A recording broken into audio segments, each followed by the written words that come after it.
प्यारे बच्चों नमस्कार। आज की ऑनलाइन क्लास में आपका स्वागत है। प्यारे बच्चों, आज हम कक्षा 7 विषय हिंदी उड़ान कार्य पुस्तिका के अंदर बाकी के जो बचे हुए पाठ हैं 11 से लेकर के 21 तक सभी एक ही वीडियो में हल करने वाले हैं। तो जो बच्चे चैनल पर नए हैं या जिन बच्चों ने अभी तक चैनल को सब्सक्राइब नहीं किया है, सब्सक्राइब कर लें, लाइक कर दें और अपने साथियों को शेयर कर दें। तो शुरू करते हैं आज की क्लास में। पाठ 11 रहीम के दोहे गतिविधि 1। मैया कब ही बढ़ेगी चोटी, कितनी बार मोही दूध पियत भई, यह अजू है छोटी, तू जो कहती बल्कि बेनी ज्यों, हवे लांबी मोटी।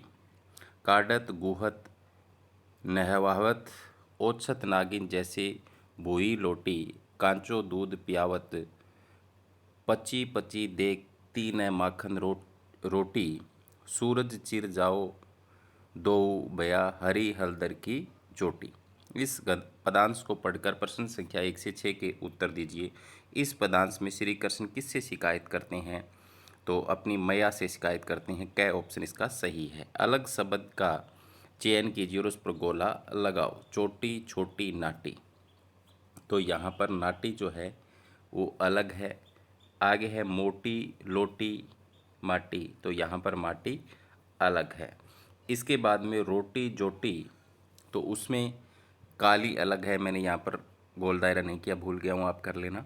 धोती, रोटी, जाति, तो यहाँ पर रोटी अलग है। ठीक है।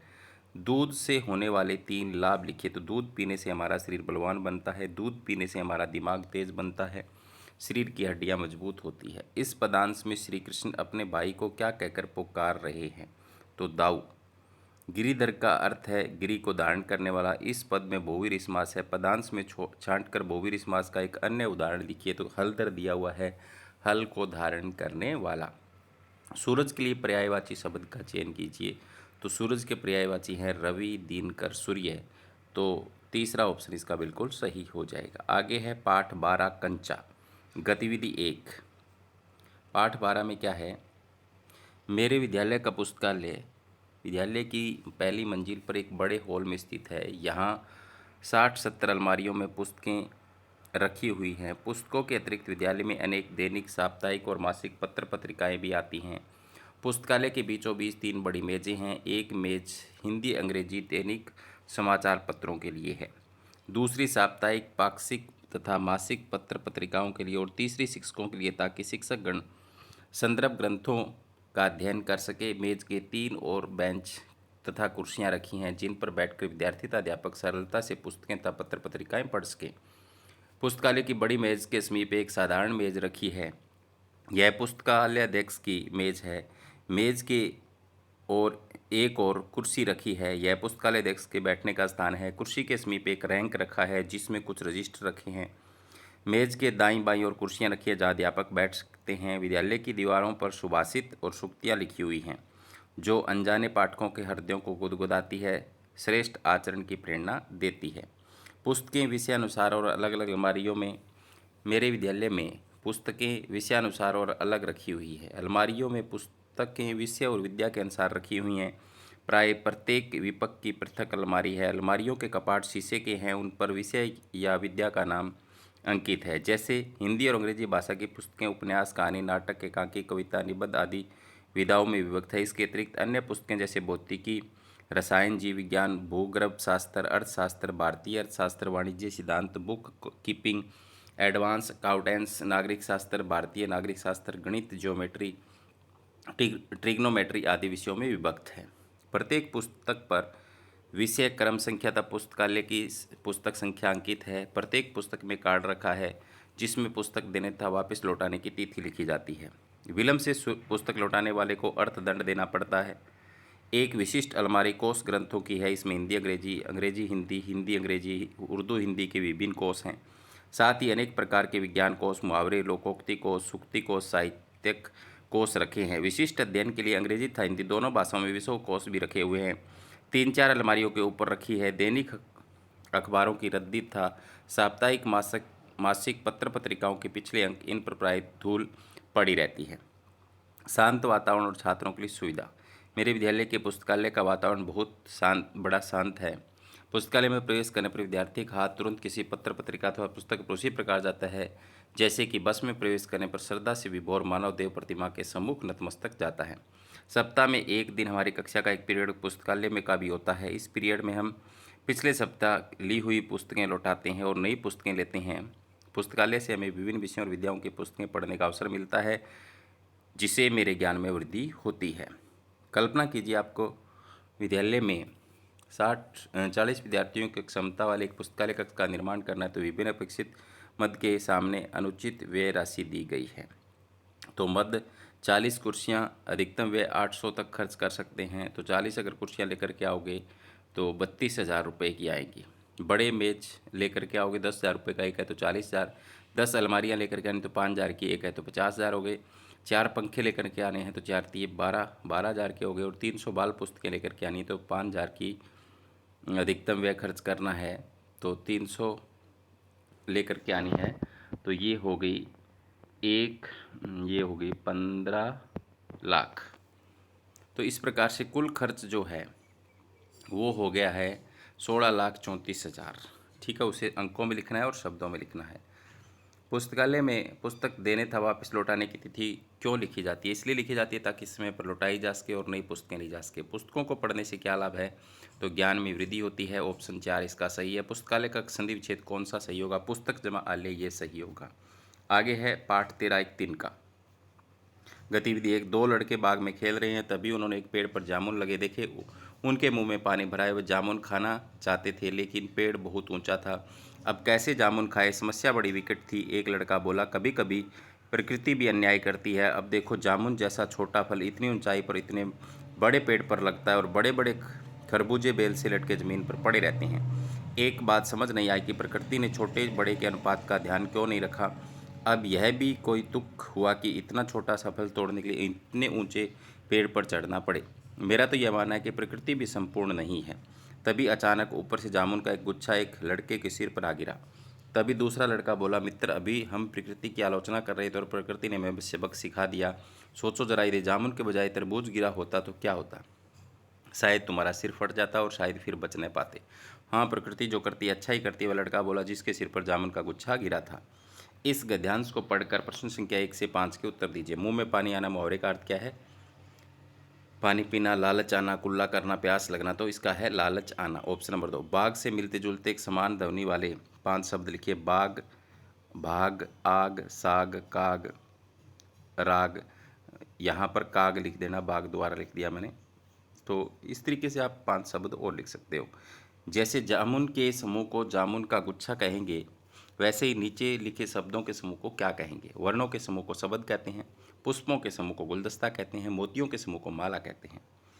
नीचे शब्दों का प्रयोग करते हुए प्रकृति से संबंधित कोई 4 लाइन की कविताएं लिखिए। तो ऊपर जो सूरज, फूल, पौधे, बाग, पक्षी, जीवन प्यारे, देखो न्यारे, देते फल ये दिया। बाग में पौधे न्यारे, फल फूल देते प्यारे, सूरज से इनको खाना मिलता, पक्षी फलों के बाग में झूलता। तुम्हें कौन सा फल सबसे अच्छा लगता है? तुम अपना लिख सकते हो। मैंने अपना लिखा है, मुझे अनार का फल ज़्यादा अच्छा लगता है क्योंकि इससे खाने से ताकत आती है। आगे है पाठ 14, खान पीन की बदलती तस्वीर। तो यहाँ पर 18 वर्ष से अधिक उम्र के स्वस्थ व्यक्ति रक्तदान कर सकते हैं। एक व्यक्ति रक्तदान करता है। चित्र में एक समय में उनसे लगभग 300 मिलीलीटर रक्त ही लिया जाता है। एक थैली लगी हुई है, उससे जो रक्त निकाला जाता है 300 मिलीलीटर निकाल सकते हैं। प्राय यह समझा जाता है कि रक्तदान करने से कमजोरी आ जाएगी। यह विचार बिल्कुल निराधार है। हमारा शरीर इतना रक्त तो कुछ ही दिनों में बना लेता है। वैसे भी हमारे शरीर में लगभग 5 लीटर खून होता है। इस गद्यांश को पढ़कर प्रश्न संख्या 1 से 4 के उत्तर दीजिए। कितने वर्ष का व्यक्ति रक्तदान कर सकता है? तो 18 वर्ष। रक्त शब्द किस भाषा का है? तो तत्सम का है। निम्न शब्दों के विलोम शब्द लिखिए। कमजोर का होता है ताकतवर, अधिक का होता है कम, स्वस्थ का है स्वस्थ। एक व्यक्ति के शरीर में कितने लीटर खून होता है? 100 मिलीलीटर, 300 मिलीलीटर, 500 मिलीलीटर, 400 मिलीलीटर। तो सारे ही गलत दिए हुए हैं, इसका उत्तर होगा 5 लीटर। पाठ 15 है नीलकंठ। इस गद्यांश को पढ़कर व चित्र को देखकर प्रश्न संख्या 1 से 8 के उत्तर दीजिए। भारत के हिमाचल प्रदेश की राजधानी शिमला है। शिमला का चित्र दिखाया हुआ है। यह एक हिल स्टेशन है। शिमला को पहाड़ों की रानी भी कहा जाता है। यहाँ पर बर्फीले पहाड़ हैं, झील, नदी और प्राचीन इमारतें हैं। शिमला पर्यटन स्थल रिज, कुफरी, जाखू पहाड़ी, माल रोड, क्राइस्टचर्च आदि शिमला के धार्मिक स्थल हैं। कालीबरी मंदिर, तारा देवी मंदिर, लंका, वीर मंदिर आदि शिमला को एक प्रसिद्ध पर्यटन स्थल के रूप में देखा जाता है। इसके चारों तरफ हरियाली, बर्फ से ढके हुए पहाड़ और सुंदर तालाब हैं। शिमला में कोई भी इंसान किसी भी मौसम में जा सकता है। शिमला को किसकी रानी कहा जाता है? पहाड़ों की रानी कहा जाता है। ऑप्शन नंबर 3 इसका बिल्कुल सही है। शिमला के धार्मिक स्थलों के नाम नीचे दिए गए हैं, जो गलत है उस पर गोला लगाइए। तो जाखू की पहाड़ी गलत है, तो बाकी धार्मिक स्थल हैं कालीबरी और तारा देवी मंदिर दोनों। गद्यांश में सुंदर शब्द सुंदर से सुंदरता भाववाचक संज्ञा बनती है, उसी प्रकार नीचे दिए गए शब्दों से भाववाचक संज्ञा बनाए। अमर से अमरता बन जाएगा, अनुकूल से अनुकूलता बन जाएगा, कुशल से कुशलता बन जाएगा, दुष्ट से दुष्टता बन जाएगा। रिक्त स्थानों की पूर्ति कीजिए। शिमला को पहाड़ों की रानी कहा जाता है। शिमला हिमाचल प्रदेश की राजधानी है। शिमला को प्रसिद्ध पर्यटन स्थल के रूप में देखा जाता है। इस गद्यांश को उचित शीर्षक दीजिए और उस शीर्षक के लिए कारण बताइए। पहाड़ों की रानी शिमला। हमारी कल्पना के आधार पर किसी पहाड़ी क्षेत्र का वर्णन कीजिए। हमारे यहाँ पर अरावली की पहाड़ियाँ हैं। ये पहाड़ियाँ बहुत ही सुंदर है। यहाँ पर प्रसिद्ध सूरजकुंड का मेला लगता है। यह एक दर्शनीय स्थल है। ऐतिहासिक इमारतों का उनके महत्वपूर्ण राज्य के साथ मिलान कीजिए। ताजमहल आगरा के अंदर है। आमेर का किला जयपुर में है। लाल किला दिल्ली के अंदर है। भोर और बरखा पाठ 16। पदांश को पढ़कर प्रश्न संख्या 1 से 5 के उत्तर दीजिए। देखो कोयल काली पर मीठी है इसकी बोली, इसने ही तो कूकू कर आमों में मिश्री घोली। यही आम जो अभी लगे थे खट्टे खट्टे हरे हरे, कोयल कूकेगी तब होंगे पीले और रस भरे भरे। हमें देखकर टपक पड़ेंगे, हम खुश होकर खाएंगे, ऊपर कोयल गाएगी, हम नीचे उसे बुलाएंगे। कोयल के अतिरिक्त दूसरे काले रंग के पक्षी पर गोला लगाएं तो कौवा है। काली काली में पुनरुक्त शब्द है। इसी प्रकार पदांश में दूसरा पुनरुक्त शब्द निम्न में से कौन सा है? तो खट्टे खट्टे भी हैं, हरे हरे भी हैं, बड़े बड़े भी हैं, तो उपयुक्त सभी आ जाएगा। मिलान कीजिए। कोयल की बोली कुहू कुहू, कोए की बोली काऊ काऊ, कबूतर की बोली गुटरगू गुटरगू। इसके बाद में भाववाचक संज्ञा पर गोला लगाइए। काली यौवन प्रकृति, तो यौवन यहाँ पर भाववाचक संज्ञा है। प्रकृति की सुंदरता पर 5 वाक्य लिखिए। प्रकृति बहुत ही सुंदर है। इसमें समय समय पर परिवर्तन आते हैं। प्रकृति की सुंदरता पशु पक्षी व पेड़ पौधे हैं। प्रकृति की सुंदरता बनाए रखने के लिए साफ सफाई जरूरी है। हमें अधिकाधिक पेड़ लगाने चाहिए। इसके बाद में है पाठ 17 वीर कुंवर सिंह। जब मैं 9 वर्ष की थी तब एक दिन मैं अपनी माँ के साथ बाजार गई। शाम का समय था। बाजार में बहुत भीड़ थी। माँ ने थोड़ी सब्जियां और फल खरीदे। फिर हम दोनों घर के लिए निकल पड़े। उस समय इतनी भीड़ थी कि लोग सड़क के बीचों बीच चल रहे थे, जिससे आने वाली गाड़ियों से बहुत ज़्यादा ट्रैफिक हो गया। सिग्नल नहीं मिलने से कुछ भी लोग सड़क पार कर रहे थे। तब अचानक सामने से एक कार तेजी से आई और उसने एक व्यक्ति को टक्कर मार दी। वह व्यक्ति घायल हो गया। वह कार वाला व्यक्ति तुरंत अपनी कार से बाहर आया, उस घायल व्यक्ति की मदद के लिए आगे बढ़ा। हम सब भी वहाँ पहुँच गए और सब ने मिलकर उस घायल व्यक्ति को कार में उठाया अस्पताल लेकर गए। यह सब देखकर मैं डर गई। तब माँ ने मुझे बताया कि उस व्यक्ति ने ट्रैफिक सिग्नल का पालन नहीं किया, इसी कारण यह हादसा हुआ। नियमों का पालन न करने पर हमारा ही नुकसान होता है, इसलिए हमें सदैव नियमों का पालन करना चाहिए। ऊपर दी गई घटना के आधार पर दिए गए प्रश्नों के उत्तर दीजिए। ट्रैफिक सिग्नल के कौन कौन से नियम होते हैं? तो एक तो बत्ती के नियम होते हैं, लाल हरी व पीली बत्ती होती है। दूसरी पट्टी होती है सफ़ेद पीली, जेब्रा क्रॉसिंग। मरीजों के इलाज करने वाले को क्या कहते हैं? डॉक्टर कहते हैं। परोपकार का क्या अर्थ है? दूसरों की भलाई करना। हमें ट्रैफिक के नियमों का पालन क्यों करना चाहिए? क्योंकि ट्रैफिक सही तरीके से चले, जाम की स्थिति न बने और कोई दुर्घटना न हो। आप भी अपनी किसी आंखों देखी घटना का वर्णन करो जिसने आपके अंतर्मन को झकझोर दिया हो। हाँ, मैंने एक मोटरसाइकिल व कार की टक्कर देखी जिसमें मोटरसाइकिल चालक की मौके पर ही मौत हो गई। एक दिन मैं अपनी माँ के साथ सब्जी मंडी गई। इस वाक्य में कौन सी क्रिया है? तो इसमें सकर्मक क्रिया है। यह सब देखकर मैं डर गई। इस वाक्य में डर कौन सा है? कौन सी संज्ञा है? तो भाववाचक संज्ञा है। पाठ 18 संघर्ष के कारण में तुनक मिजाज हो गया धनराज। इस गद्यांश को पढ़कर प्रश्नों के उत्तर दीजिए। भारत में संगीत के क्षेत्र में अनेक प्रकार के वाद्य यंत्रों का विकास हुआ। ये वाद्य यंत्र अलग अलग तरह से बजाए जाते हैं। तबला, ढोलक जैसे वाद्य यंत्रों को थाप देकर बजाया जाता है, तो बांसुरी शहनाई को फूंक से, सितार और सतूर को आदि को तारों में कंपन करके बजाया जाता है। संगीत में वाद्य यंत्रों का महत्वपूर्ण स्थान है। सुरों को ताल देने के लिए तरह तरह के वाद्य यंत्रों को प्रयोग किया जाता है। कुछ चुनिंदा वाद्य यंत्रों के वादन में शोहरत हासिल करने वाली हस्तियां हैं। तबला वादन में जाकिर हुसैन है। बांसुरी वादन में हरि प्रसाद चौरसिया है। शहनाई वादन में उस्ताद बिस्मिल्ला खां। सितार वादन में पंडित रविशंकर तथा स्तूर वादन में पंडित शिव कुमार शर्मा है। फूंक से बजाए जाने वाले वाद्य यंत्रों निम्न में से हैं तबला, बांसुरी, शहनाई। तो यहाँ पर ख और ग दोनों, जो बांसुरी और शहनाई दोनों फूंक से बनाए जाते हैं। चौथा ऑप्शन इसका बिल्कुल सही हो जाएगा। शहनाई का आकार कैसा होता है? तो प्यारे बच्चों बेलनाकार होता है। हरि प्रसाद चौरसिया कौन सा वाद्य यंत्र बजाते थे? तो बांसुरी बजाते थे। इकतारा या गिटार कैसे बजाया जाता था? तार में कंपन करके। हरियाणा में लोकगीत किस अवसर पर गाए जाते हैं? बच्चे के जन्म व छठी पर, जन्म व विवाह पर, मृत्यु पर, उपरोक्त सभी। आगे है पाठ 19 आश्रम का अनुमानित व्यय। जानवरों में गधा सबसे ज़्यादा बुद्धिहीन समझा जाता है।